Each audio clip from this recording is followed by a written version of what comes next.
Bundan 3-muqaddam O'zbekiston terma jamoasi bilan Antaliyaga borgandik va u yerda bir mehmonxonaga kirib joylashganimizda juda ko'p shirinliklarni iste'mol qilgandim. Futbolchilarga mumkin emas edi, o'zim rosa iste'mol qilardim yaxshi ko'rganligimdan va bir futbolchimiz aytgandi, men turklarga hayron qoldim.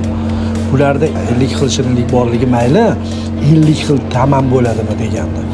O'sha ta'm his qolib ketgan edi. Va men ana shu his ta'mni hozir Toshkentda topgandekman. Sizga ham tavsiya etmoqchiman. Shirinlikni yaxshi ko'radiganlar va bo'lib ham turklarning haqiqiy o'zini piri kelib turib pishiradigan shirinliklarni yaxshi ko'radiganlarga bu zo'r tavsiya. Beshyog'ochdan boshlanadigan Seoul Moon'da 2-qavatda joylashgan Patricia shirinliklar kafesi. Ushbu kafeda ayni paytda 15 xil trenddagi fransuzcha mashhur shirinliklar tayyorlanyapti. Istalganini olishingiz mumkin. Ayniqsa shirinliklar ustasining o'zini maxsus bo'lgan soat shirinligi bor. Uni iste'mol qilib turib Antaliyadan ko'ra ko'proq maza qildim va shu bilan birgalikda boshqa shirinliklarning ustida ham bu kafe xodimlari ishlashyapti. Muhimi Turkiyadan o'zini haqiqiy ustasi kelgan, shuni pishiryapti.